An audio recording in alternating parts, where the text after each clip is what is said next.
18h sur TV Vendée, l'heure de votre journal du mardi 21 novembre 2023. On y parlera de violences faites aux femmes, déclarée grande cause du quinquennat par le président de la République. Les acteurs de ce combat vendéen étaient réunis ce lundi pour réfléchir à de nouvelles actions. Favoriser l'accès aux soins pour les personnes en situation de handicap, c'est un autre combat mené cette fois-ci par Handi Soins 85. L'association souhaite épauler plus de professionnels afin d'apporter une solution, quel que soit le lieu de vie et le besoin médical. Enfin, avec près de 400 visiteurs, le premier salon Enfance et Parentalité des Sables d'Olonne est une réussite.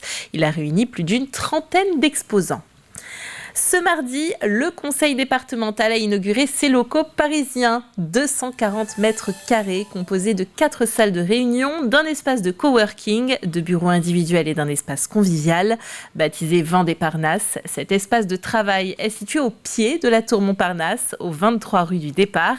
Il permettra aux décideurs vendéens, qu'ils soient chefs d'entreprise ou responsables associatifs, de recevoir des invités pour développer leurs projets. Le pied-à-terre parisien est ouvert sur réservation Internet du lundi au vendredi de 8h à 19h. Je suis intimement persuadé que beaucoup d'interlocuteurs vont continuer à venir en Vendée. Mais nous le savons, il y a aussi le fait que ce soit pratique de venir à Paris, la facilité des relations que nous pouvons entretenir ici ou là. Donc ces bureaux se veulent être un espace qui va faciliter les relations. Et puis, d'autre part, je le dis, quand un chef d'entreprise du Sud Vendée, par exemple, sera présent ici, en train d'attendre son train, par exemple aussi, et croisera un chef d'entreprise du Nord Vendée, là aussi, nous allons cultiver nos relations vendéennes à Paris. Coût annuel de la location 180 000 €, Vendée Parnasse entre en fonctionnement dès lundi prochain. On dénombre 1519 victimes de violences intrafamiliales en Vendée au 31 octobre 2023, soit 20% d'augmentation par rapport à 2022. Ces violences font l'objet d'une politique publique prioritaire. Lundi, le comité local d'aide aux victimes a réuni l'ensemble des acteurs institutionnels et associatifs engagés dans cette lutte.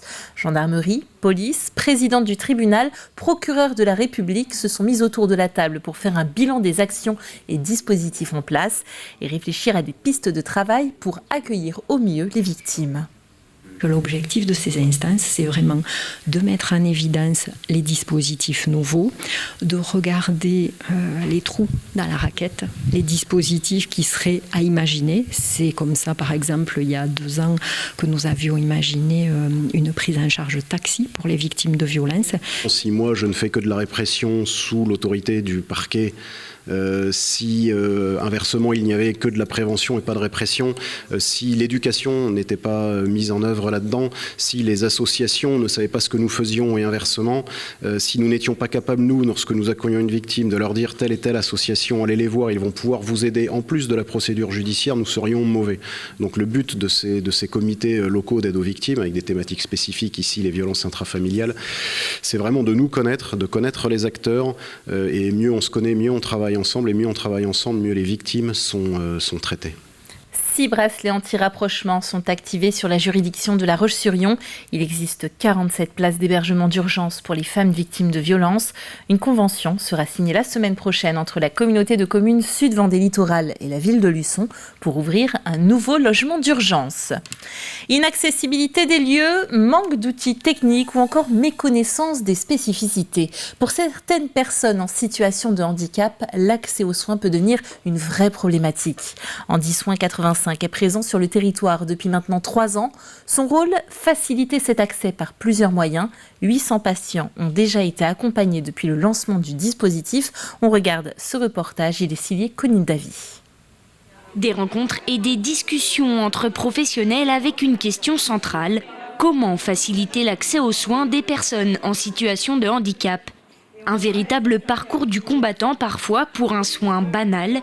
Anne en a fait l'expérience pour son fils Nathan, aujourd'hui âgé de 13 ans. Comme tous les enfants, nous l'avons fait suivre au niveau des dents.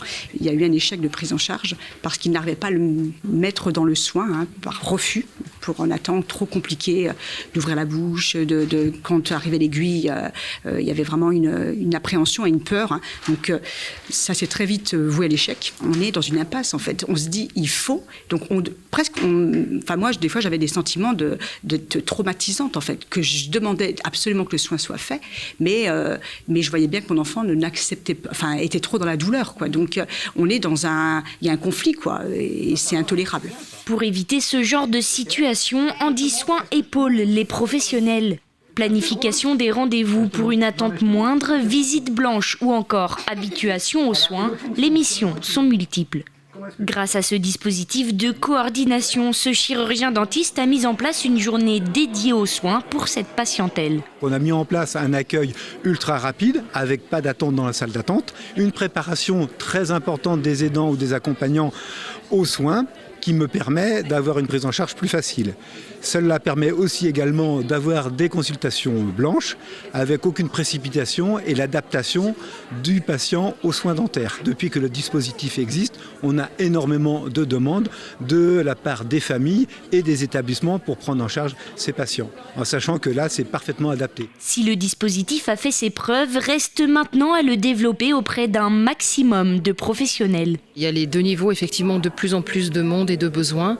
Tout le monde est concerné par le handicap et l'idée, effectivement, c'est de développer les connaissances autour du handicap pour permettre de faciliter l'accueil de ces patients et qu'il y ait moins d'appréhension parce qu'encore aujourd'hui, le handicap fait peur, effectivement. Il faut du temps et il faut sensibiliser et accompagner les équipes, en fait.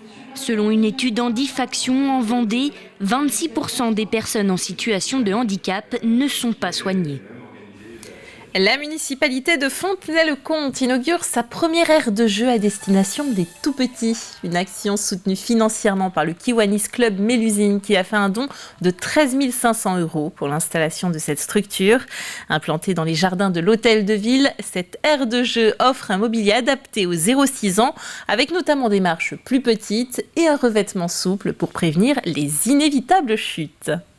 Une rencontre s'est faite avec le club Kiwanis Mélusine qui a une assistante maternelle qui a pu nous dire qu'effectivement elle trouvait que sur la ville de Fontenay-le-Comte il manquait une aire de jeu adaptée aux tout petits. On peut voir que les marches sont accessibles au plus jeune âge. On a mis un sol EPDM qui est un sol rebondissant qui permet vraiment en cas de chute de pouvoir amortir les chocs. Et puis c'est sécurisé, on n'a pas comme d'autres sites qu'on peut avoir sur la ville des plus grands qui peuvent perturber les tout-petits. Donc c'est vraiment un espace sécurisé et puis accessible en voiture, en poussette, à pied, et qui est en plein centre-ville. Et maintenant, la municipalité réfléchit à l'implantation d'une aire de jeu accessible aux personnes porteuses de handicap.